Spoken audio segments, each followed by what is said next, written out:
Bonsoir à toutes et à tous et bienvenue dans votre émission Le Grain des Hommes. Aujourd'hui, nous abordons un sujet assez sensible. Il s'agit des conflits conjugaux. Quand les malentendus éclatent dans nos familles, nous avons tendance à instrumentaliser nos enfants. Quel prix à payer pour les enfants? Pourquoi nous avons tendance à impliquer nos enfants dans nos conflits? Et qu'est-ce qu'il faut faire pour épargner les enfants, puisque ni ko mɔgɔ ma n'an k'an sigi c'est comme si ko n'an ka kɛlɛ n'an fɔra ɲɔgɔn kɔ fɔ ɲɔgɔn kɔ o tɛ kojugu ye mais mun na an bɛ denmisɛnninw sen don an ka mankanw na cɛ don wa muso don wa bɛɛ de bɛ denmisɛnninw ta k'a essayer k'i b'o k'i ka kɛlɛkɛminɛ ye denmisɛnninw bɛ tɔɔrɔ caman de sɔrɔ a kɔnɔna na mun de bɛ kɛ walasa ka kisi kɛ o ma barisabula fɛn min de don denmisɛnnin ye fɛn min kan ka lakana walasa a ka se ka kɛ siniɲɛsigi ɲuman ye an ka baro bɛ nin de ka bi ni ala sɔnna sɔɔni barolaw bɛ se kɛnɛ kɔnɔ an bɛ baro k'o kan aw bisimila ka Grain des Hommes kɛnɛ kan Monsieur Touré. Bonjour.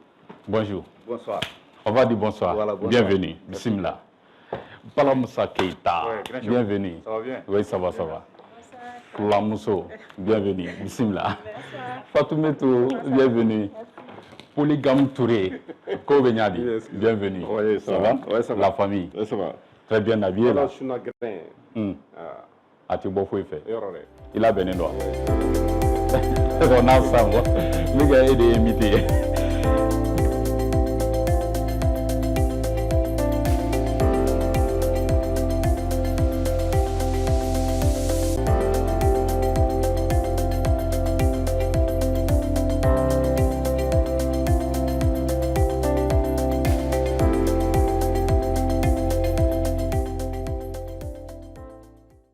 Voilà, il n'a pas entendu à fois au tout na ni grain donné bi grain balo be min ka o de ye kuma dɔ la ni fɔɲɔgɔn kɔ donna anw ni ɲɔgɔn cɛ an ka foyer kɔnɔnaw na an bɛ denmisɛnninw ta ka olu sen don a la i b'a sɔrɔ soit muso bɛ denw ta a b'o kɛ a ka kɛlɛkɛbere de ye walasa ka dimi don cɛ la yalima cɛ yɛrɛ bɛ denmisɛnninw ta ka i sinsin olu kan walasa ka mɔnɛ don a furumuso la yalima an ka famille polygame yɛrɛ i b'a sɔrɔ ni furumuso yɛrɛ dama bɛ ɲɔgɔn na i b'a sɔrɔ denmisɛnninw b'u sen don kɛlɛ la ni kɛlɛ ninnu ni denmisɛnninw sen don a la a kɔlɔlɔ dan tɛ denmisɛnninw bɛ kɔlɔlɔ jumɛn de sɔrɔ a la mun de bɛ kɛ pour que k'an kisi denmisɛnninw sen don la an ka mankanw bɛɛ lajɛlen na o bɛɛ lajɛlen kɔfɛ mun de bɛ kɛ yɛrɛ badabada mankanw ka se ka nɔgɔya an ka furusow kɔnɔna na baro bɛ nin de ka bi walasa ka se k'aw lafaamuya ka ɲa ne teriw bɛɛ lajɛlen dalafalen bɛ Grain kɔnɔ nin wagati na Imam Yakuba Touré i n'u la.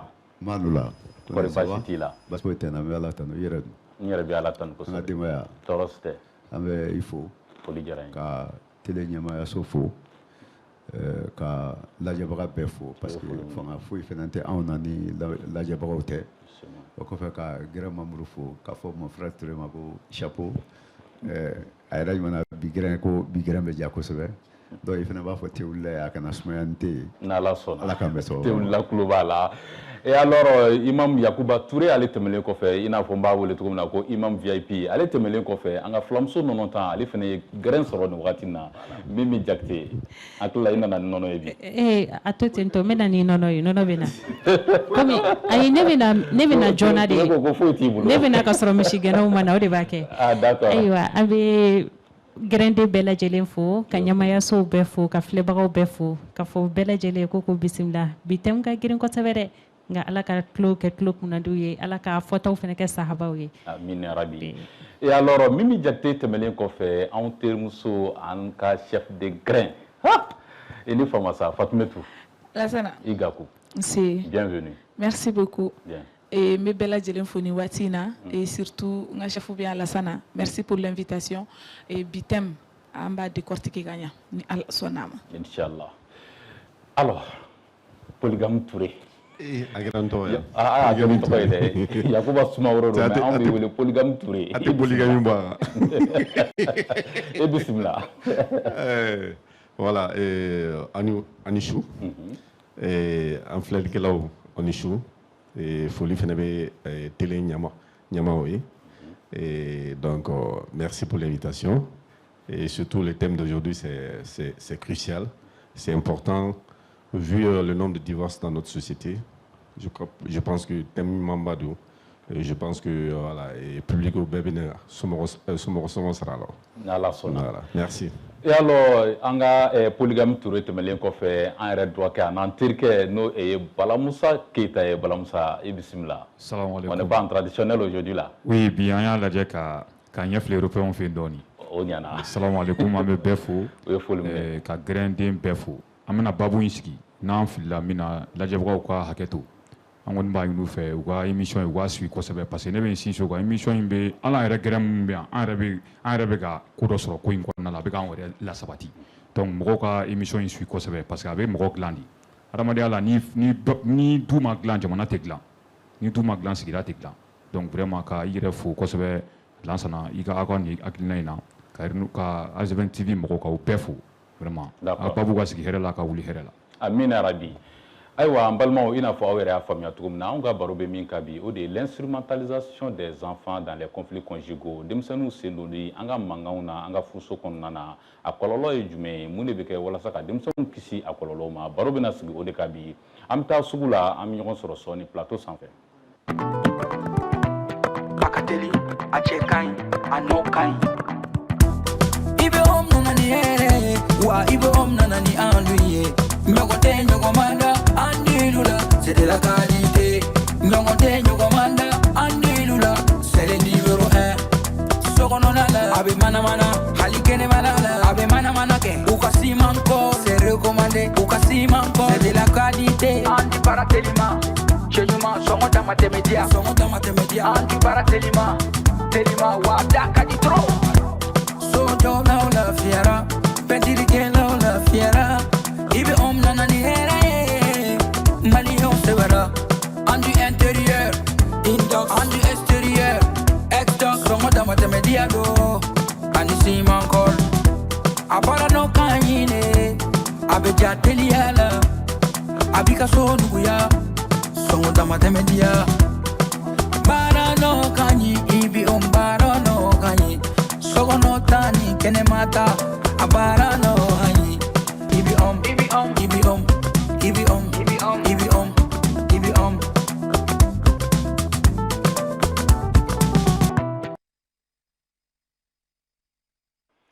À 21h30, c'est l'émission Le Grain des Hommes, tous les lundis. Et maintenant, installez-vous confortablement. Comme vous le savez, l'émission ne concerne pas tous ceux qui sont sur le plateau. Il y a aussi des gens qui interviennent hors du plateau. On leur donne la possibilité de donner leur avis. Suivons un instant.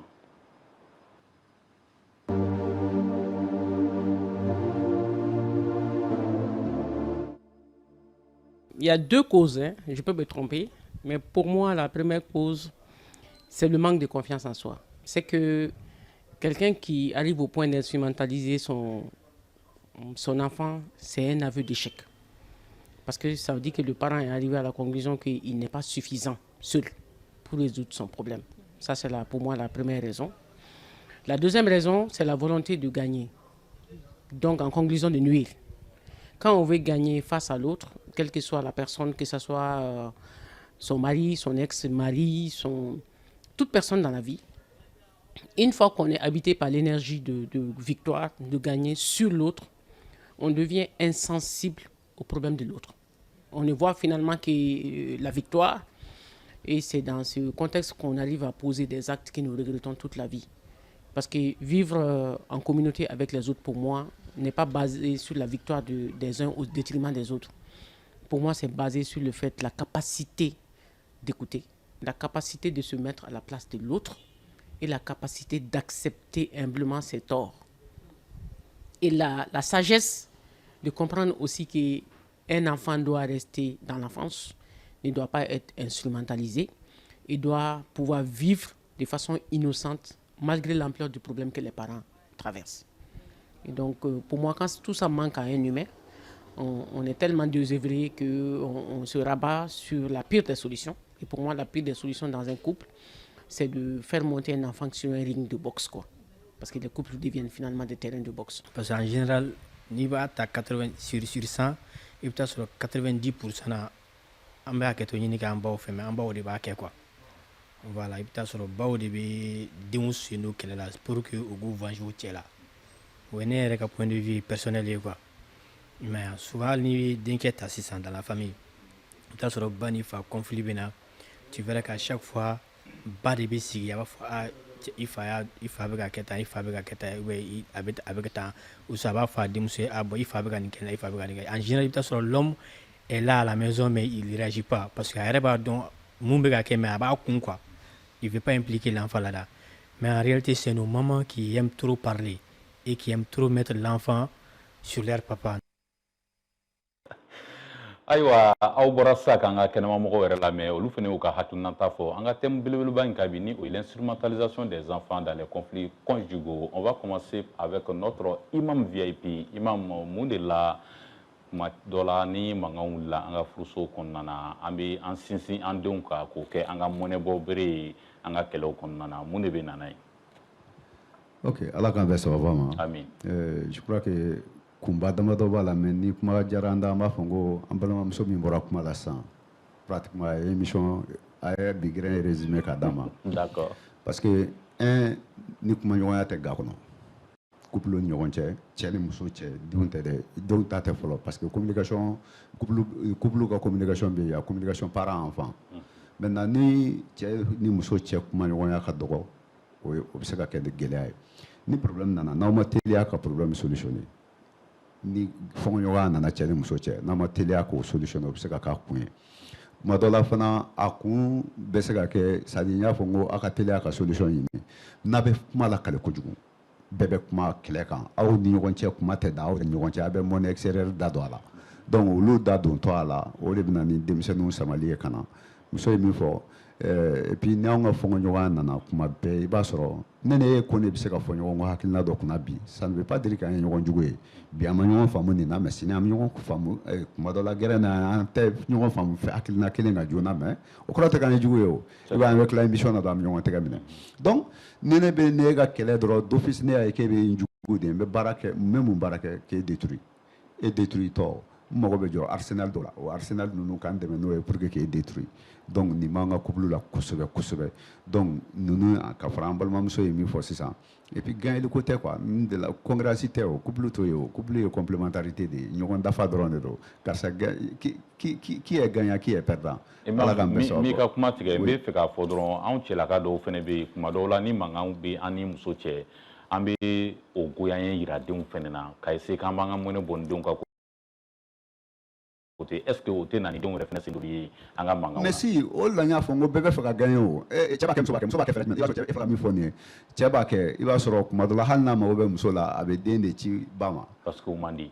parce que o man di ba fɛnɛ hali ni sukaro banna a b'a fɔ denw de ye k'u ka taa fɔ fa ye ko sukaro banna parce que ale ni cɛ man di donc directement den b'a dɔn ko fɛn dɔ bɛ yen o parce que kɔrɔlen olu t'ale ka cikɛtaw ye o mun y'ale na donc mais mun esprit jumɛn bɛ na n'o ye n b'a fɛ ka se sɔrɔ dɔ in kan dɔrɔn n b'a fɛ ka yira la ko n ka sira t'a la n b'a fɛ ka yira la ko je suis le plus galant je suis le plus valeureux tant ninnu dɔrɔn de don. o faamuna Mimi ti fan fɛ mun de la an bɔra ka Fuseni Sangare ka laseli mɛn ale ko a 80% musolakaw de bɛ denw instrumentaliser u ka mankanw na ka bila cɛ la ɔ e ka fɔ ye jumɛn ye. bon ne ka fɔ ye min ye o la musolakaw dɔrɔn tɛ a bɛ cɛ la a bɛ muso la. mais ko musow de ta ka ca 80% o kɔrɔ. bon i b'a sɔrɔ o de dɔɔnin don dɔw fana bɛ kɛlɛ kɛ duguma ka sɔrɔ a tɛ ye kɛnɛma parce que cɛ caman bɛ yen nɔ furu bɛ sa u ni musow ni ɲɔgɔn cɛ u bɛ denw bloquer parce que an ka société la den ye cɛ ta ye donc olu bɛ denw bloquer a kana gɛrɛ ba la o tɛ musow ka ko ye dɛ o ye cɛw ka ko de ye i y'a ye donc a bɛ cɛ la a bɛ muso la mais hakili dɔgɔya baaraba de don voilà ni gɛlɛya kɔni nana furu bɛ komi fɛn ɲɛnɛmani de n'a sara don min na a sara mais o kɔrɔ tɛ ko fadenya bɛ yen o kɔrɔ tɛ ko rancune b'aw ni ɲɔgɔn cɛ ala ye fɛn min kalifa aw la n'o ye denw ye o ka lamɔliko ɲuman o bɛ taa aw ka taabolo de fɛ mais n'a nana kɛ fa ni ba bɛ ka den de kɛ kɛlɛkɛbere ye aw bɛ lamɔcogo jugu de d'a fɛnɛ ma don n'a nataw la a fɛnɛ bɛ min appliquer kodɔnbaliya de don. d'accord Fatoumata. oui Mimi kɔni kumana mais ne ma convaincu parce que en réalité an bɛɛ mɔna du de kɔnɔna na nous venons des familles i b'a ye k'a fɔ effectivement an ka du kɔnɔnaw na ni mankan wulila c'est la maman qui se plaint tout le temps ou bien a bɛ to ka fa ka kɛwalew danna da denmisɛnninw ye fɔ finalement den yɛrɛ bɛna ye ale fa bɛ ka a ba tɔrɔ donc l'enfant prend position du côté de la maman pour que ka maman fɛnɛ dɛmɛ a ka kɛlɛ la parce que ale bolo maman elle est faible alors que la maman n'est pas faible donc et qu'a fait jumɛn d'accord moi je dirais que cɛ min fɔ effectivement n'i y'a ta 100% 90% a bɛ bɔ muso de la ok muso de kɛ ka di voilà muso de kɛ ka di ka u yɛrɛ la victimiser je suis femme mais an kɛ ka di ka denw gɛrɛ an yɛrɛ la ka tɛmɛ faw kan n'i y'a ta k'a lajɛ du kɔnɔ sisan denmusow ni faw ka di donc dencɛw ni baw ka di donc n'i ye dencɛ révolte ka kɛ fa kan yarɔ dencɛ bɛ yen nɔ a tɛ ko dɔ bɛ n'i y'a k'a ba la a t'a kun n'i ko sisan papa ye nin kɛ papa ye nin kɛ a b'a garder o rancune donc n'a y'o garder sisan a yɛrɛ ka avenir a kan k'o fɛn donc ça devient lourd dans la tête donc o ye den ka éducation donni ko dɔ la mais a bɛ tout le temps a b'a fa ye comme un danger pour sa maman donc musow de b'o kɛ ka caya non i ka franc parler in ka di n ye quoi Balamusa oui au fait ɲɛ b'a la i pressé le kuma na non c'est à dire que yɔrɔ dɔ bɛ yen nɔ n bɛ fɛ ka a kana bɔ n kɔnɔ i b'a dɔn couple kɔnɔna la komi an ka imam y'a fɔ cogo min na c'est à dire manque de communication b'a kɛ ni kumaɲɔgɔnya tɛ cɛ ni muso cɛ mais ne b'a pousser ka taa yɔrɔ jan na halisa i b'a kalama hali c'est à dire den ka moyenne ni den bɛ ni jogo dɔ bɛ den na sisan nɔ ba ka dogo fa la i b'a dɔn ko nin bɛɛ bɛ fɛn in kɔnɔna la parce que nin bɛɛ bɛ ko in kɔnɔ an k'o yɔrɔ fana fɔ ka fara kan nin bɛɛ b'a kɔnɔ c'est à dire que cɛ ni muso n'aw bɛna mankan kɛ sisan nɔ maintenant hali k'a fɔ den ye k'a ci ka taa butigi la a ka kuma dɔw kɛ n'a ye den dego la maintenant a bɛ kɛ sababu ye den tɛ bɔ aw ka foyi kalama mais ni a fɔra sisan i b'a fɔ imam min fɔ e ka to ka den ci ka taga fa ma ou bien fa ka den ci ka taa ba ma ko fɛn dɔ bɛ yen nɔ donc a bɛ kɛ sababu ye a bɛ den yɛrɛ a bɛ den démoraliser a bɛ den ka adamadenya don galama la bon den dun mana kɔrɔbaya o kan f'a ka kan dɔ de choisi a tɛ se ka kan choisi o voilà parce que a bɔra aw fila de la a ka kɛ to kuma la a tɛ se ka kan choisi donc vraiment a cause kɔni fanba ne bɛ n sinsin min kan communication de don communication ni communication tɛ cɛ ni muso cɛ dɔrɔn et puis cɛ ni muso tɛ ka da ɲɔgɔn na bɛɛ bɛ fɛ k'i dogo i ta kɔfɛ manque de responsabilité o de b'a kɛ f'i k'i jɔ i jɔyɔrɔ la cɛ k'a jɔ a jɔyɔrɔ la muso k'a jɔ a jɔyɔrɔ la a ka denw sen bɔ a ko la. d'accord polygame Touré. oui an ka famille polygame na i b'a ye k'a fɔ cɛ kelen ni muso fila saba b'a bolo i b'a sɔrɔ muso fɔlɔ o kɔni kɔnna ka denw sɔrɔ denw bɛ kɔn ka kɔrɔbaya mais ni mankan misɛnninw bɛ yen ba yɛrɛ ka attitude kama i b'a ye k'a fɔ den ninnu bɛ a batɔ ninnu kɛ ba jugu ye donc u t'olu ba y'a minɛ est ce que o bɛɛ tɛ denw sen dɔtɔla ye an ka mankanw na wa. oui effectivement mɔgɔ fɔlɔ m'o kuma na grenade olu datul'o la en général muso de bɛ aux pratiques utilisées quoi c'est-à-dire que même dans un foyer polygamique n'i y'a ye muso fɔlɔ denw a tɛ ka ba tɔ considérer comme a ba yɛrɛ a ju bɛ b'ale la parce que ba bɛ den utiliser pour lutter contre ses co-épouses en plus de son mari a b'a den utiliser contre les autres femmes de son mari donc généralement a man ɲi den yɛrɛ ka fɛn ma construction humainement quoi c'est que a ka adamadenya yɛrɛ sinsin a ma ɲa ma voilà c'est très mauvais pour la société voilà parce que o bɛ na ni juguya de ye quoi voilà. J'ai une motion par rapport à ce point. Ok. Ni gɛlɛya bɛ yen denw bɛ sen don baw ni ɲɔgɔn cɛ mais il faut savoir que kuma dɔ la furu choix kɛyɔrɔ fana sen b'a la dɛ. Ok. Comment? Je m'explique. Ni i b'a sɔrɔ cɛ caman bɛ yen n'i ye muso furu n'i ma teliya ka muso filanan furu i ye misali la i ye san 10 ɲɔgɔnna sɔrɔ déjà o b'a sɔrɔ i den bɛ san 10 na o kɔfɛ ne taara i den filan furu o gɛlɛya bɛ yen parce que cɛw fana kɛtɔ ka muso filanan choix kɛ non Touré mais i b'a dɔn ko hali an balaka kelenw de b'o don denkɛman furu la i fa taara i filan de ta ou bien i dɔgɔnin ta ka na mais en réalité n'i ye muso furu n'i denw si sera degré dɔ la n'i fana bɛ muso wɛrɛ furu u yɛrɛ mana min ye kɛnɛma dɔrɔn u b'a dɔn ko nin y'an ba ye. Imam n tɛ fɛ k'i ka kuma tigɛ Imam mais bi m'o ko in bila sen na dɛ depuis lawale la an ka cɛkɔrɔbaw caman ye musokɔrɔbaw de b'a ko ye musokɔrɔbaw de b'a mais i fa muso i fa muso Kone ma ban o ye denmisɛnw ka non c'est-à-dire que parce que n'an bɛ ka a ma ko tɛ kɛ quoi. Touré i ye min fɔ moi je suis d'accord n'an bɛ ka ko kun ɲini c'est-à-dire an bɛ piste bɛɛ de dégager et à ce moment n'an sera proposition de solution ma donc an bɛ sɔrɔ k'olu fana fɔ parce que c'est-à-dire ni nin fana sen bɛ dɔw la o kɔrɔ tɛ ko o ye cas majorité mais est-ce que o bɛ se ka bɔ a kun fana na. Oui, non, tiɲɛ don mais mara de tiɲɛna o, mara de tiɲɛna sinon cɛkɔrɔba caman ka kɔsan kun bɛ yen nɔ, u b'a fɔ ko kɔsan, o b'a sɔrɔ cɛkɔrɔba ye san 60 ye, kɔsan min bɛ yen san 18 san 10, mais mɔgɔw b'a fɔ ko bancinin, ne ma ban sa, cɛw ko bancinin, ne ko ma, mais n'an y'a bɔ kunna n'an m'a point fɛnɛ soulever ni mɔgɔ min b'a kɔnɔ, an bɛ solution jumɛn d'a ma?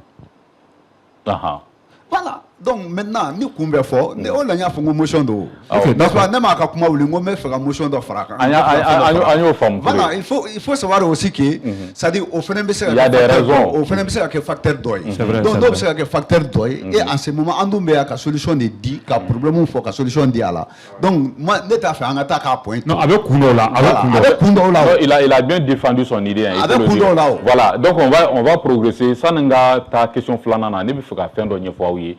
Au fait, n bɔra o ko kalama n bɛ ka kuma maa min ka hakili la a ɲɛ bɛ anw na a tulo bɛ anw na fɛnɛ ale fɛnɛ ka cas au fait a si janfara muso kelen de b'a bolo donc a nana se yɔrɔ dɔ la muso fɔlɔ in denw bɛɛ kɛra musomaninw ye olu kɔnna ka furu olu ye denw sɔrɔ donc kuma caman ni cɛkɔrɔba bɛ gɛrɛ musokɔrɔba la musokɔrɔba bɛ mɔden ninnu de ta ka yɛlɛma ni o ye a yɛrɛ ka so kɔnɔ a n'olu de bɛ da dilan kelen kan ni cɛkɔrɔba bɛ na kuma o kuma dalila ale kɛrɛfɛ o b'a sɔrɔ denmisɛnninw bɛ yen a tɛ se ka gɛrɛ tuma dɔ muso yɛrɛ b'a fɔ ka don a tulo la ko kuma ko to don wa k'an b'an si kɛ nin na wa donc le vieux a tɔɔrɔlen tora kɛrɛfɛ qu'est-ce qu'il a fait finalement a wulila a ye se k'a bɛ muso dɔ furu donc a kɛlen k'o furu a ka so c'est en étage donc étage yɛlɛda la a ye papier kɛ k'a nɔrɔ o porte kan ko mɔgɔ si kana se k'ale déranger a ma kɛ mankan ye donc a y'o furu parce que tout simplement musokɔrɔba ma fɛn wɛrɛ sɔrɔ k'a instrumentaliser k'a yɛrɛ bancogo sɔrɔ cɛ la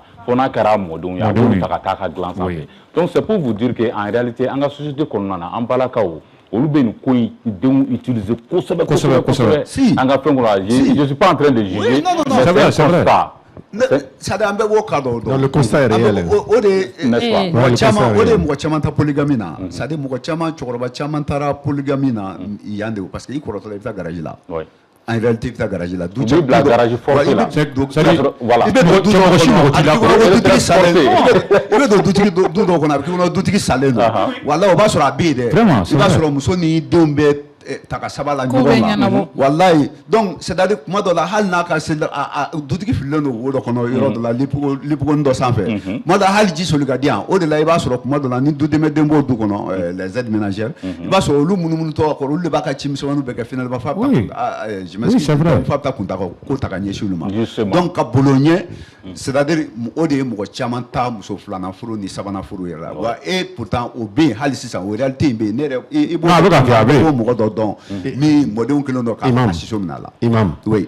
Et le constat le plus amer dans ce cas de figure-là, il peut être dougono, musoro chamabe me chorba betara. Il peut avoir déception mondiale d'obé.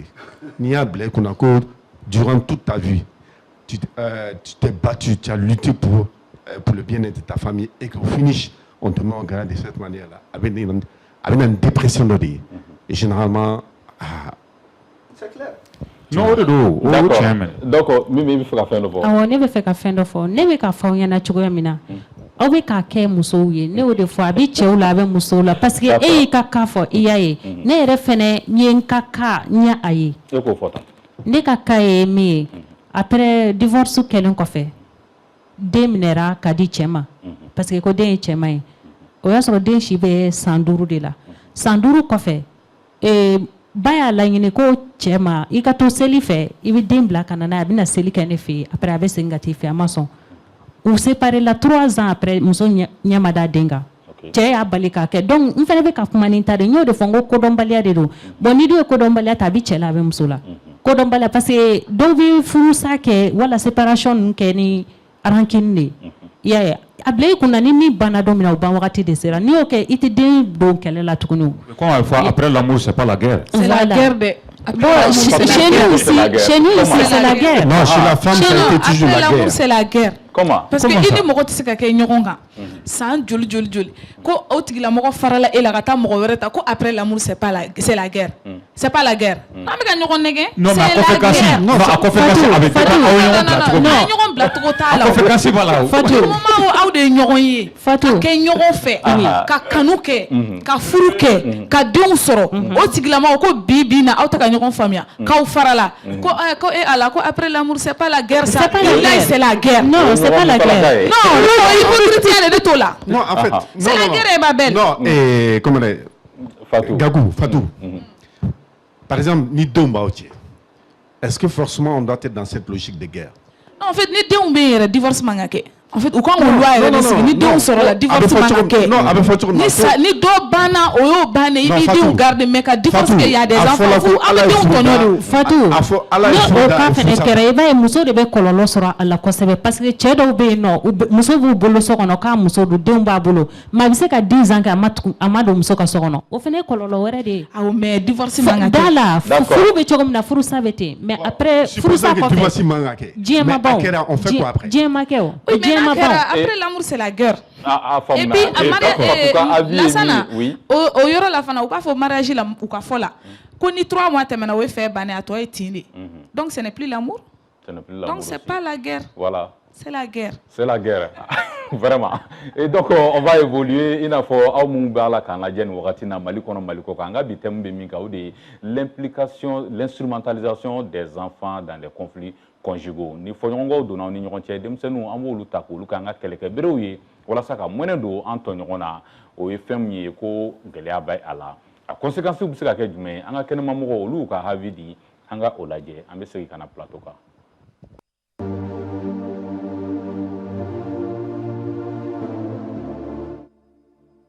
Pour moi, les parents doivent aller au-delà des émotions. Parce que quand on est dans les émotions, on n'a pas le discernement finalement. Comme je dis, quand on est porté par ses émotions, sa volonté de gagner, sa volonté de faire mal, sa volonté de détruire, à partir du moment où un humain se positionne dans la posture où on doit détruire l'autre en face de soi, quel que soit, hein, moi je ne fais pas de différence, quel que soit, c'est qu'on n'a plus le discernement. Comme j'ai parlé, on n'a pas la clarté. On oublie l'essentiel, on oublie la vie de ses enfants, on oublie leur avenir, on oublie sa propre sécurité, on oublie sa propre paix intérieure, on oublie la stabilité de la famille, de la communauté, du pays, et on rentre sur un ring de boxe. Et vous imaginez que sur un ring de boxe, personne n'est épargné. Parce que si on doit gérer par la force, vous imaginez que nous serons tous victimes d'une façon ou d'une autre. Parce que quelqu'un est toujours fort quelque part, plus fort que toi, et tu es toujours plus fort que quelqu'un. Aywa an bɔra sira kan ka kɛnɛma mɔgɔ la mɛ i n'a fɔ aw yɛrɛ y'a faamuya cogo min na baro kɔni b'a la ka taga ɲɛ tiɲɛ don barolaw bɛɛ lajɛlen hakili tɛ kelen ye Fatou ko ko après l'amour c'est la guerre tɔw ko ko après l'amour ko ce n'est pas la guerre chacun a son avis on évolue à présent Imam est-ce que furudenw je prends l'exemple sur l'homme yala cɛw b'a dɔn tigi k'u bɛ k'u denw sen don u ka kɛlɛ la yalima u b'a kɛ ka sɔrɔ u yɛrɛ t'a kalama wa. Bon n'i ye ne ɲininka ne b'a fɔ kuma caman na u b'a kalama. U b'a kalama ok. c'est-à-dire cɛ o muso ne b'a fɔ kuma caman na u b'a kalama mais fo an k'a dɔn fɔlɔ c'est-à-dire an bɛ nin bɛɛ la les enfants sont innocents hein. Tiɲɛ yɛrɛ yɛrɛ la anw de ye fɛn bɛɛ kɛ ka wulikajɔ kɛ ka girinw kɛ ka furakɛliw kɛ pour que ka na ni den ninnu ye. Maintenant, nous nana mais kuma caman na i b'a ye an b'u abandonné walima an b'u ta k'u kɛ kɛlɛkɛminɛw ye mais ni i ka ɲininkali ni ko n b'o jaabi dakuruɲɛ kelen cɛ o muso o n'u bɛ ka denw sɔn kɛlɛ la kuma caman na u b'a kalama. Ok. U b'a dabɔ a kama de. Dabɔ kama don. Oui. D'accord Mimi. Naam. Denmisɛnninw sen don ni an ka mankanw na. A kɔlɔlɔ bɛ se ka kɛ jumɛn ye de? Kɔlɔlɔ den yɛrɛ kan. Kɔlɔlɔba de b'a la. Ok. A bɛ den yɛrɛ kɛ dangaden ye fɔlɔ. Parce que den mankan tɛ ka a bangebagaw juger. Bon ni e nana den sen don a la i y'a su ka kɛ min kan a bɛna o tigi juger o bɛ cogo min na sinamusomaw fɛnɛ ka den sen don kɛlɛ la i bɛ den kɛ dangaden mɔgɔw ba sinamuso n'o ko i ma tu dɔrɔn a b'i minɛ ka tɛmɛ i bangebaga yɛrɛ ta kan donc den sen don ni a la kɔlɔlɔ ka bon kosɛbɛ a bɛ den kɛ dangaden dangaden dun ka ko dan t'a la kɔlɔlɔ min don dan t'a la. D'accord Fatoumata voilà donc denmisɛnninw sen don ni an ka mankanw na a kɔlɔlɔ bɛ se ka kɛ jumɛn parce que an b'a ye hali du kɔnɔna dɔw la ni mankan bɛ cɛ ni muso ni ɲɔgɔn cɛ n bɛ misali dɔ di dɔrɔn i b'a sɔrɔ muso ye furu fɔlɔ dɔ kɛ o furu manya ou bien a cɛ fɔlɔ fatura a nana remarier mɔgɔ wɛrɛ ma a bɛ remarier min kɛ mɔgɔ wɛrɛ ma ka sɔrɔ a ye den dɔ sɔrɔ a ka furu fɔlɔ na i b'a sɔrɔ o den a tɛ fa in ye a faya jɔyɔrɔ la a b'a cɛ kuran a t'o ye faya jɔyɔrɔ la est-ce que musolakaw yɛrɛ fɛnɛ sen tɛ o fɛsɛfɛsɛli na n'o tɛ ni i den y'i den de ye i cɛ fɛnɛ y'i cɛ de ye a dɔ la kɔni ni e ma se ka den guider a ka cɛ in accepter fɔ o ka taa position dɔ ta ale kɔni b'a ba nɔfɛ sinon a mako tɛ fa kura in na du tout est-ce que o fɛnɛ o tɛ se ka kɛ kɔlɔlɔ dɔ ye den yɛrɛ ka siniɲɛsigi ma. Bon ne kun y'a fɔ tout à l'heure depuis au niveau là i bɛ taa sɔrɔ a bɛ jouer den ka éducation yɛrɛ kan parce que i ka mentalement i kan ka genre i kan ka kɔrɔbaya cogo min na en pensant i ka avenir la i kan ka kalan mun kɛ i kan ka fɛn mun kɛ après ni conflit nana don a la où tu dois faire parti pris ça devient vraiment lourd pour la personne maintenant n bɛ fɛ ka parti pris min fɔ fana fɔ c'est pas que denw dɔrɔn ni ɲɔgɔn cɛ la dɔrɔn tɛ o i n'a fɔ sa hali famille la sisan den b'e bolo ne ni e bɛ se ka kɛlɛ sisan sa i bɛ ne den don a la i ni ne bɛ datigɛndala la maintenant ne den i bɛ ban ka kuma a fɛ olu bɛ yen a badenba de bɛ yen dɔw bɛ yen sa kɔrɔ ni dɔgɔ olu bɛ kɛlɛ la sisan n'u kɛlɛla u bɛ den don a la donc ainsi de suite hali carré kɔnɔna na sa i ni dɔ bɛ se ka kɛlɛ sa den ma foyi kɛ mais u ni e tɛ kuma u bɛ datigɛ den na donc den ye mun kɛ fosi donc du coup c'est un truc a tɛ se ka bɔ yen a tɛ se ka ban ni yɛrɛ société kɔnɔ. Ah bon? Ah oui, solution t'a là quoi en fait. Et pourtant on doit trouver la solution. Oui, on a essayé de mais a tɛ se ka ban. D'accord. Du moment où a bɛ couche bɛɛ de la, a tɛ famille dɔrɔn kɔnɔ, a tɛ cɛ ni muso dɔrɔn. Moi ma maman par exemple, ni ne na ye dalamankan kɛ, ni ne ye den ta ka bɔ n'a ye. Voilà, elle dit que ne ye den don a la. Parce qu'elle est modérée et tout ça. J'ai dit ça n'a rien à voir en fait. O y'a sɔrɔ den n'o kan ka taa ci la, mais elle comprend pas, elle pense que c'est parce que je suis fâchée qu'elle t'a rendu. OK. Donc olu fɛn ninnu bɛ yen nɔ ne b'a fɔ n'o de don a b'a fɔ ne kana bɔ n den. Ne pas problème t'a la, je laisse l'enfant avec le truc. Bon après l'amour, c'est la guerre. C'est la guerre même. Mais on me kuma kelen kɔni f'i ye. I tɛ se ka don elle scie et elle persiste. Chef de grain, me kuma kelen kɔni f'a ye. A fɔ Fatu ye ko a tɛ se ka don den ninnu ni fa cɛ. A kɛra ɲɛ o ɲɛ ma o bɛ fa ɲɛ. Yan kɔni tɛ sisan kɔni tɛ. Non, Fatou, i b'a dɔn ko dɔ o bɛ komi i ye namara kɛ donc a b'a don ɲɛ a ta dugujɛ ɲɛ. Dabiri namara ta a bɛ ka dabiri de. E mako bɛ e ka affection na cogo min na a mako bɛ fa fɛnɛ ta la. A ka ɲi ne b'a fila bɛɛ d'a ma.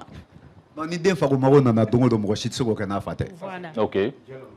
N'a fago mago nana diɲɛ don o don mɔgɔ si tɛ se k'o kɛ n'a fa tɛ. N'a fa tɛ. N'a bago mago nana don o don mɔgɔ si tɛ se k'o kɛ n'a fa tɛ. Donc o de la denw sen man kan ka don a la. Minnu fa tɛ balo la dun. N'o fa tɛ balo la Ala bɛ fa wɛrɛ d'u ma. Merci.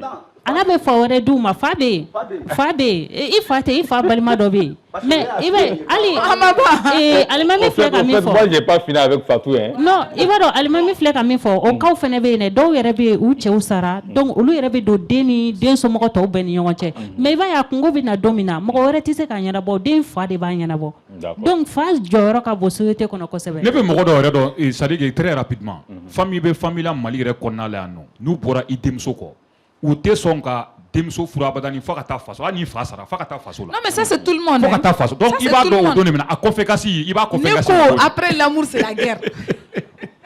D'accord, Fatou dit qu'après l'amour vraiment c'est la guerre. Voilà. Oui, et puis n y'a f'i ɲɛna fana ni fɛn in tɛ se ka ban ka bɔ société kɔnɔ parce que a bɛ fan bɛɛ an kɔni peut-être mɔgɔw b'u seko kɛ a kuma la hali so kɔnɔ éducation de don. Par exemple, moi, j'ai grandi jusqu'à maintenant. Faut que ne fa ban. Moi, j'ai jamais entendu ni fa ni papa ni maman ka mangan kɛ. J'ai jamais entendu. OK. Après, on peut faire ɲɔgɔn kɔ a bɛ se ka kɛ o mais a tɛ k'anw si ɲɛna. Fɛɛrɛ de bɛ a la. Voilà. Donc an tɛ se k'a fɔ ko an bɛ parti pris kɛ mais ne ni fa de kun ka di. Ale bannen sisan diyagoya tɛ i ka gɛrɛ musokɔrɔba la.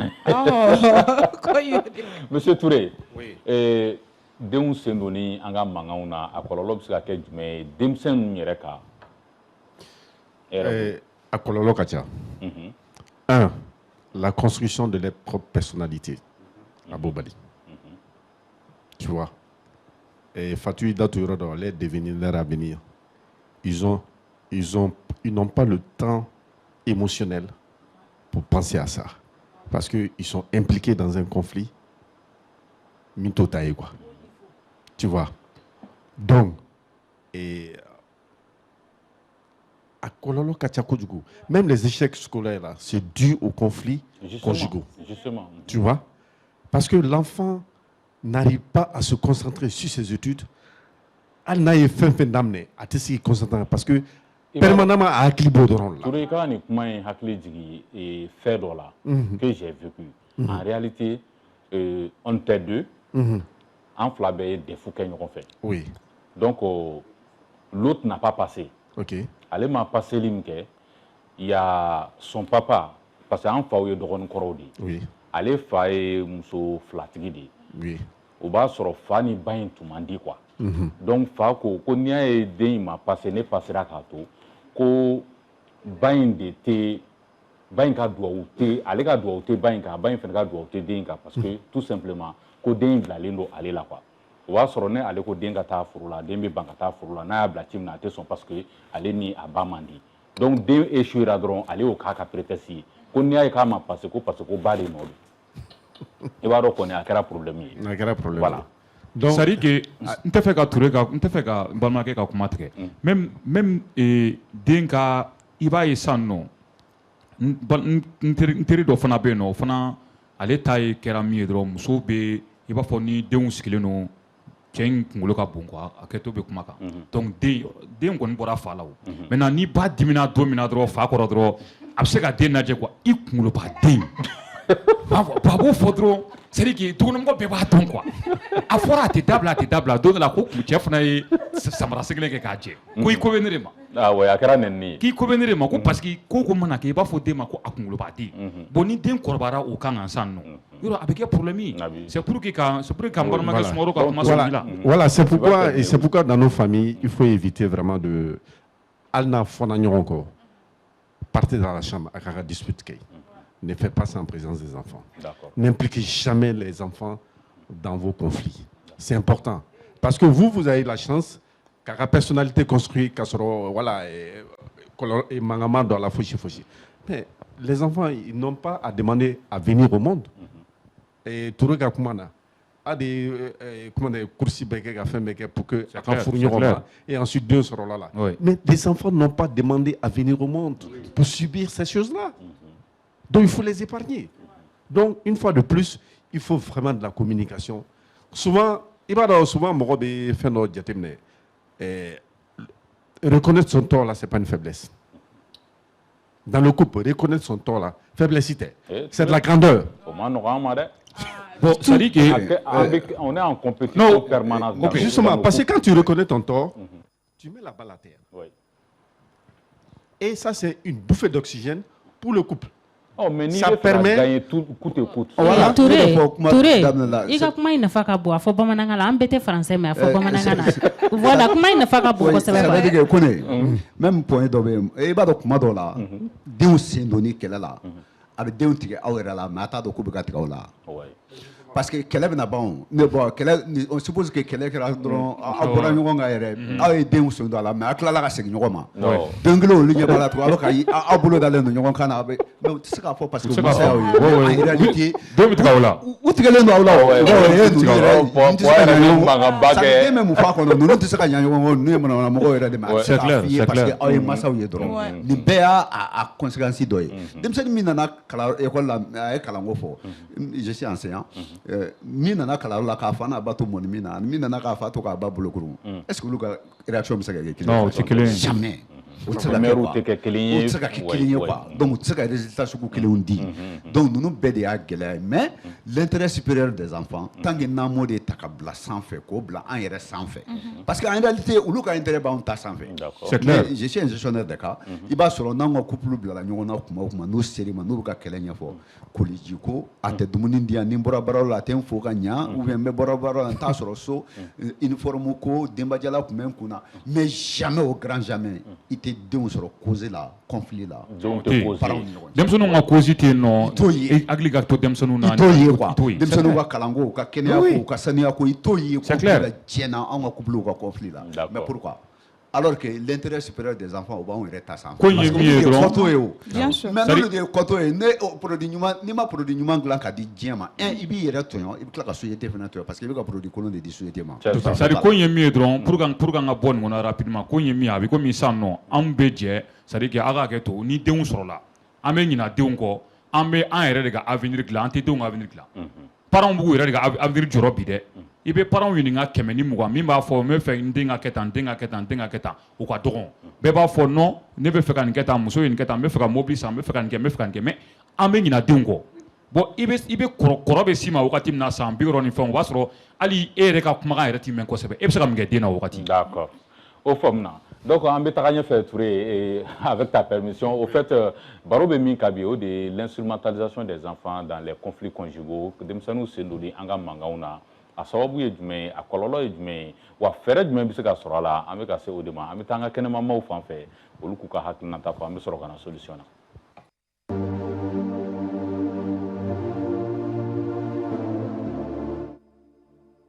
Le dialogue. La preuve, quand les parents se sont mariés, il n'y avait pas les enfants, non? Ils ne se sont pas mariés parce que les enfants étaient là. C'est parce qu'ils se sont mariés que les enfants sont venus. Donc, à la base, les enfants n'ont pas pris part à ce combat.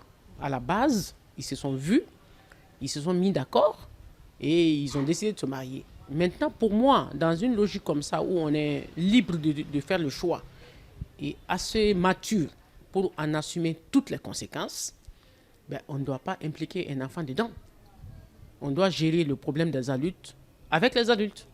À aucun moment, un enfant n'est suffisamment mature pour aller décider quelque chose dans le problème des adultes. Au contraire, on doit les protéger et au contraire, on doit être en mesure de se sacrifier si besoin est pour garder leur stabilité. Donc, pour moi, les gens doivent travailler plus sur leur sagesse, leur capacité à maintenir un dialogue malgré le désaccord. Le désaccord est une forme d'accord.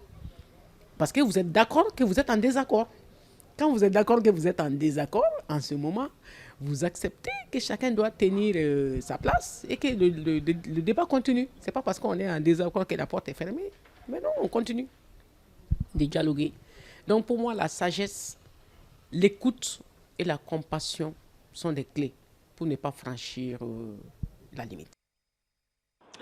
Aïwa, an bɔra sisan ka madame Ɲare Mayi lamɛn ale a ka hakilinata fɔ an ka thème ba in kan aw bɛɛ kɛlen don ka micro ta Balabza. Oui, au fait a ye kuma minnu fɔ chef de grain c'est a ka ɲi kosɛbɛ a ka fɔ dɔɔni tubabukan na parce que a ye kuma min fɔ vraiment kuma in a barika ka bon kojugu c'est à dire que an ka sɔn k'a fɔ ko bɛnbaliya b'an ni ɲɔgɔn cɛ c'est très important parce que n'aw sɔnna maintenant ko bɛnbaliya b'aw ni ɲɔgɔn cɛ a bɛ kɛ sababu ɲuman ye ko in bɛ dabila filanan ye min fana ye a bɛ se ka kɛ yɛrɛ ne bɛ mɔgɔ caman dɔn u sigilen don mankanmisɛnnin b'u ni ɲɔgɔn cɛ mais i b'a sɔrɔ o bɛ ka kɛ message de ye u ni ɲɔgɔn cɛ oui o bɛɛ bɛ mais a bɛɛ ye solution ye o ni a tɛ se ka ni su kolen don maintenant aw tɛ se ka den gɛn ka taga den bɛ aw kɛrɛ parce que den dɔw fana bɛ ni parents sigilen don u tɛ fɔ ka taa yɔrɔ si la a bɛ se ka message dɔw ci ɲɔgɔn ma karisa ne nana sisan nɔ e ma sɔn ka ne karisa e bɛ ka nin kɛ tan nin dabila nin pour que den kana bɔ a kalama den tɛ bɔ a kalama a bɛ se ka kɛ SMS y'aw ni ɲɔgɔn cɛ olu bɛɛ bɛ se ka kɛ c'est à dire fɛɛrɛ o fɛɛrɛ mun bɛ se ka na pour que o bɛ se ka kɛ parental kɔni a bɛ parental a b'o bila kɛrɛfɛ n'o ye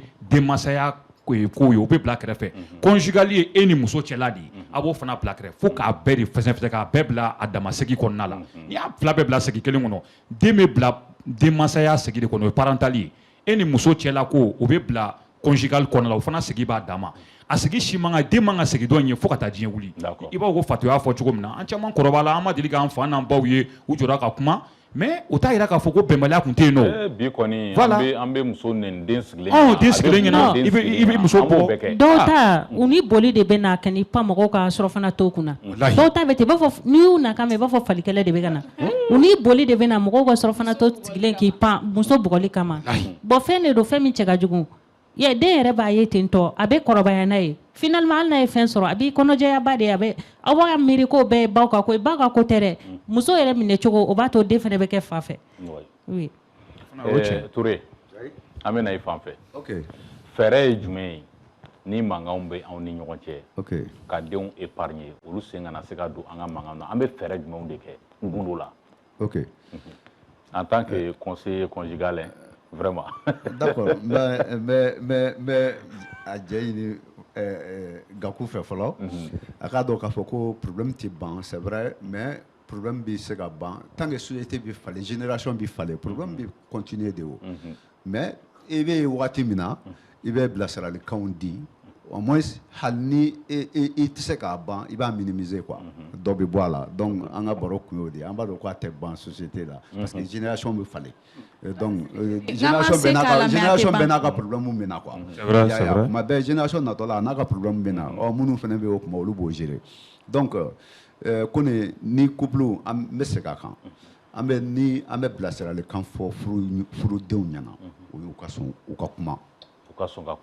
kuma ɲɔgɔn fɛ kuma tɛ ko ni fɔnkɔɲɔgɔnya nana dɛ ka kuma a k'aw sara ɲɔgɔn na yɛrɛ bamananw b'a fɔ ko n'aw jɛra ka cɛ tigɛ yiri ta n'a b'a bila a b'aw sara ɲɔgɔn na donc a ka kuma ɲɔgɔnya ka kɛ yen si kana siran ka i hakilina fɔ dɔ in ɲɛna cɛ k'o dayɛlɛ muso k'o dayɛlɛ parce que tant que ni an m'o dayɛlɛ o a ka problème solution clé ye o de ye fɔlɔ filanan mon frère a ye min fɔ i ka sɔn k'a fɔ k'i ma dafa quoi i yɛrɛ ka sɔn fɔlɔ k'a fɔ ko nin bɛ ne jɛ i ka majɛ tant que n'a b'i kunna k'i da parce que généralement o de y'anw ka fili ye an ka jɛ bɛɛ a bɛ bɛɛ kunna k'e ye mɛlɛkɛ ye quoi tɔw de bɛ fili e yɛrɛ tɛ fili donc tant que n'i ma na n'o ye bɛɛ k'a dɔn k'a fɔ ko ne yɛrɛ je suis supposé à faire des erreurs n'i ma sɔn o ma gɛlɛya bɛ yen parce que o kɔrɔ ye i tɛ se ka la raisonner quoi. c'est à dire très rapidement imam hali ni mɔgɔ dimini kɔrɔ c'est à dire hali n'a bɛna muru de ta k'i sɔgɔ ni ko a tigi ma yafa ma ne jo t'a la a tigi fiɲɛ bɛɛ bɛ jigin o yɔrɔ la an tɛ se k'o de kɛ. parce que généralement i b'a sɔrɔ hali n'anw b'o yafa ɲini an bɛ yafa ɲini ni arrogance de ye ne m'a fɔ k'e ka yafa ma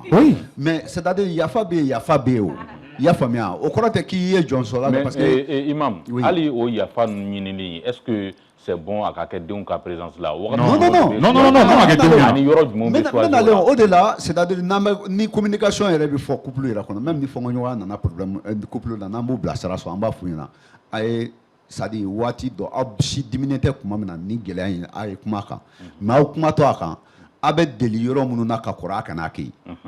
Il faut changer de cadre. Il faut, voilà, a ye environnement yɛlɛma au moins hali aw ka taa sigi restaurant dɔ la aw ka ji dɔrɔn san aw fila a ka discuter salon kɔnɔna tɛ siyɔrɔ tɛ donc denmisɛn bɛɛ ka monde extérieur bɛɛ bɔ yen bɛɛ ka bɔ yen a ka taa kuma mais n'a bɛ kuma fana an b'a fɔ u ɲɛna a ye kuma problème aw fɔra ɲɔgɔn kɔ ko kelen min dɔrɔn kɔnɔ a ye d'aw ma. A kana taa dɔ wɛrɛ fara non parce que i b'a sɔrɔ bon généralement an balakaw b'o kɛ ka caya depuis i y'a fɔ don min na k'ale ko ka di fo ka na se furu fo ka na se Alimami n'i ka kuma latigɛ i b'a dɔn an musolakaw fana jigo dɔ b'an na parce que e ye ko dɔ kɛ ne la sa o le kɛ ne ka f'i ye n ko i ye nin kɛ a ma ɲɛ n b'i to yen fɔlɔ f'i ka erreur wɛrɛ kɛ donc n bɛ sɔrɔ k'o bɛɛ de ta sisan k'o don kɛlɛ kelen kɔnɔna la o de bɛ kɛlɛw jɛnya fo ka taa a kɛ k'an bolo dan. donc communication n'aw fɔra ɲɔgɔn kɔ a ye denmisɛnninw bɔ yen environnement falen in kun tɛ dɔwɛrɛ ye o hali so kɔnɔ mɔgɔ wɛrɛ kana bɔ a kalama ko nin désaccord bɛ yen a bɛna taa kuma a kan mais a y'a labɛn k'a fɔ karisa bɔ i komi i diminen don fɔlɔ ne b'o c'est à dire o bɛ kɛ quoi i komi i diminen don fɔlɔ n'i dusu dara i ka kuma jɛnyana donc i ka foli d'a kan voilà donc directement c'est à dire a y'o ko kelen dɔrɔn ta a k'o discuter mais a discuter tɔ a ye environnement falen n'a tɛ se ka environnement falen a ye waati ɲuman choisir so kɔnɔ waati min mais o tɛ da yɔrɔ ye dɛ parce que o fana erreur ba bɛ yen da yɔrɔ tɛ kuma kɛ yɔrɔ ye dɛ non ça o kɔni o counseling na o tɛ f'i ye yɛrɛ quoi parce que da yɔrɔ ye da yɔrɔ de ye o dabɔra lafiya yɔrɔ de kuma caman tɛ yen non o tɛ kuma kɛ voilà i ka foli d'aw kan waati banna donc an bɛ lajɛbaga bɛɛ lajɛlen fo o ye foli minɛ vraiment fɛn in nafa ka bon an ka denmisɛnninw ka intérêt bila an yɛrɛ sanfɛ an ka dɔn kulu de y'an kɔ to ye et puis an kana denmisɛnninw tɛ cidenw ye quoi wa arme tɛ arme minnu kan ka utiliser ka dɔn in anéanti an ka problème ye an yɛrɛ de ye wa solution ye an yɛrɛ de ye an kana denw sen don a la k'o fɔ masaw ye message clé min bɛ n'an b'o di o ye denw kana kɛ arme ye wa cidenw tɛ wa denw tɛ alliés ye quoi vraiment anw yɛrɛ dama de y'an ka problème ye wa an de y'a solution ye ka lajɛbaga bɛɛ fo ka gɛrɛnadenw fana bɛɛ fo k'a fɔ ma sœur ɲɛna ko n'Ala sɔnna a bɛ bɛn après l'amour ce n'est pas la guerre. d'accord donc Mimi i ka solution ye jumɛn ani i ka foli ka ɲɛsin an filɛlibagaw ma. ok solution ye min ye o ye k'a fɔ musow ɲɛna halisa an ka sabali fara an bolo kan kɛrɛnkɛrɛnna n bɛ n digi muso kan sabula ne yɛrɛ ye muso ye o kama kɛlɛ caman bɛ yen nɔ a bɛ don an n'an cɛw ni ɲɔgɔn cɛ dakɔnɔ ɲɛ ni nɛ bɛ kɛlɛ u bɛ bɛn u bɛ tila ka bɛn bon kɛlɛ wagati n'i ta i dusu fɛ i bɛ ko kɛ min ma ɲi n bɛ n profiter n bɛ an ka mɔgɔkɔrɔba dɔ fo ne fa jati yɛrɛ don mais donc a nisɔndiyara tellement a kumana n ye f'a kasira ɲɛji la a ko ale muso filanan n'ale dusu tiɲɛna muso filanan kɔrɔ a tɛ fɛn fɔ kɛnɛ ma n'a y'a dɔn ale dimina a tɛ fɛn fɔ mais n'u donna so kɔnɔ muso bɛ da sɔgɔ ka n'i ɲɔngira ale kɔrɔ k'i bolo da a kɔ ale a y'a fɔ yɔrɔ min na fo n fari ka sin tagamana n kan y'a ye donc n b'a fɔ musow ye musow ka sabali ka muɲu halisa an ka kɛ denw yɛrɛ ka lamɔko ɲuman o kama voilà o kama an bɛ bɛɛ lajɛlen fɛnɛ fo voilà kuma minnu bɔra an da mɔgɔw ka kɛ hakɛto ye sabula kuma ma nɔgɔn dɛ n'i ye dɔ ta dɔrɔn dɔ b'a kun bɔ voilà merci Fatoumata et ka solution ani ka foli kan d'accord je disais tout à l'heure ngo an b'an se de k'a la pour que ka solution sɔrɔ a la mais madala ni fɛn banta don ka da kan a kun ye kuma dɔ fɔ ko mɔgɔw b'u tugu ka denw don kɛlɛ la moi je pense que on le fait sans s'en rendre compte parce que an t'a dɔn kojugu ye karisa ne ni nin tɛ ka kuma ɲɔgɔn fɛ bi n bɛ den bila ka taa nansɔngɔ minɛ i t'a minɛ kojugu ye c'est après que a bɛ kɛ koba ye et puis an caman bɛ yen ma taa école la donc i tɛ se ka différence ba dɔn olu ko ninnu na donc je me dis que mɔgɔw b'a kɛ sans s'en rendre compte et je tiens quand même ka bɛɛ lajɛlen fo nin waati in na musow an de ye musow ye muɲusow donc halisa an k'a lajɛ an k'an bolo da an dusu kan an ka denw écarté ka bɔ an ka couple kɛlɛ la donc an ka denw bila sanfɛ an ka olu ka avenir primé an taw kan d'accord et merci beaucoup c'est moi qui te remercie et monsieur Touré oui ta solution à ta folie oui ma solution c'est un peu c'est-à-dire que chaque partenaire dans le couple doit connaître ses responsabilités ni sera qu'au don et manager parce que en fait vous savez caman bɛ don mariage là mais qu'est-ce que le mariage véritablement mɔgɔ caman t'a dɔn o bɛ basé parce que comment à la base le garçon il n'est pas éduqué à devenir un bon époux et moi j'ai tout le temps décrié parce que dans la société là l'accent est mis sur l'éducation de la petite fille à devenir une bonne épouse. Mais l'accent n'est pas mis sur l'éducation du garçon à devenir un bon père, un bon époux.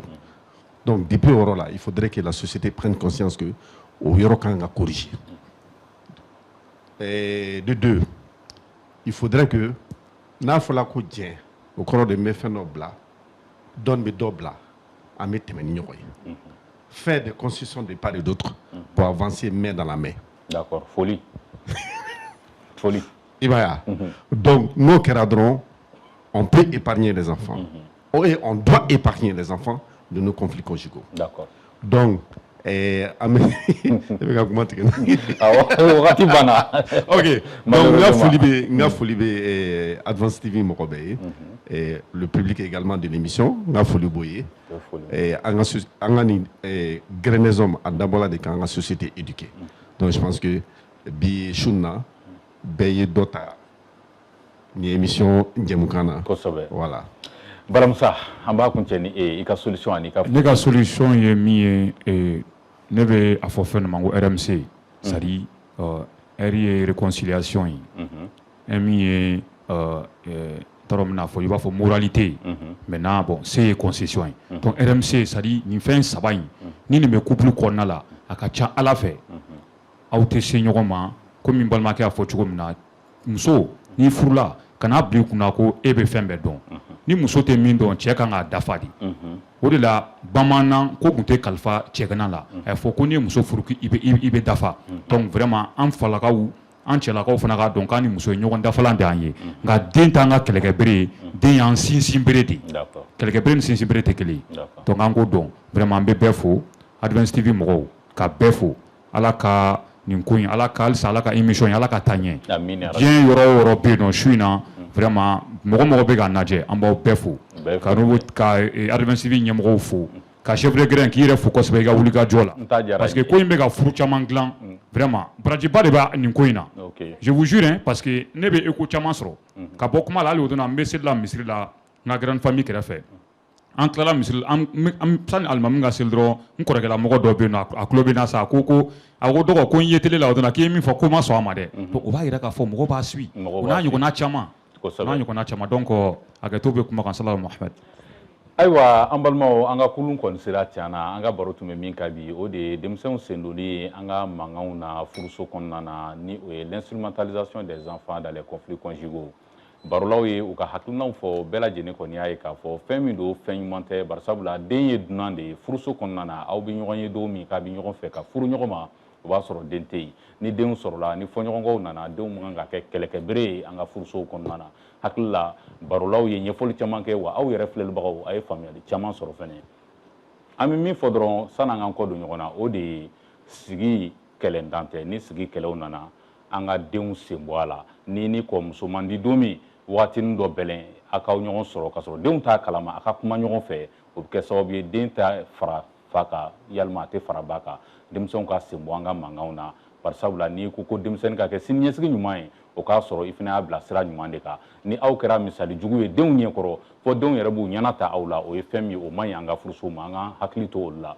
baro bɛ kuncɛni yɔrɔ la ka bɛɛ fo ka bɛɛ waleɲuman dɔn i ka filɛliko cɛ ɲin na i bɛ diɲɛ fan o fan k'a dɔn k'a fɔ i tun bɛ Advance TV de sanfɛla la an bɛ laseli kɛ ka bɔ Mali kɔnɔna na ka ɲɛsin diɲɛ bɛɛ lajɛlen ma jɛmukan ye Grain des Hommes ye a bɛ tɛmɛ dɛnɛ o dɛnɛ nɛgɛ kanɲɛ 21 n'o tɛmɛna ni saga 30 ye an bɛ kan bɛ d'aw ye k'a fɔ dɔgɔkun nata an na ɲɔgɔn sɔrɔ kumasen kura wɛrɛw kɛnɛ kan baro kura wɛrɛw kɛnɛ kan walasa ka se ka aw bilasira hali bi walasa an bɛɛ lajɛlen k'an ka tata t'a la hakɛto belebele b'an ka fɔlenw bɛɛ lajɛlen kan salila rasulu aw k'an bɛn dɔgɔkun wɛrɛ.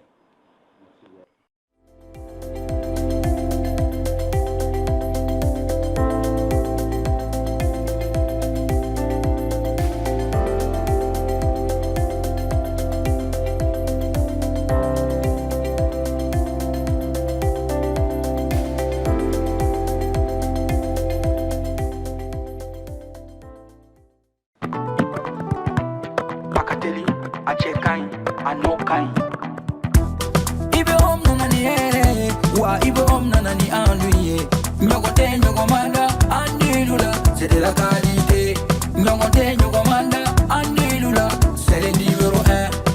Sokononala abe mana mana halikene malala abe mana mana ken ukasi manko c'est recommandé ukasi manko c'est de la qualité. Anti paratelima chejuma songoda matemedia anti paratelima telima wadaka di tro sojo na la fiera pentiri ke la fiera ibe omna ni era Malion severa andu intérieur indox andu extérieur exdox songoda matemedia do anisi mankol apara no kanyine abeja teliala abika sonuya songoda matemedia bara no kanyi ibi ombaro no kanyi sogono tani kene mata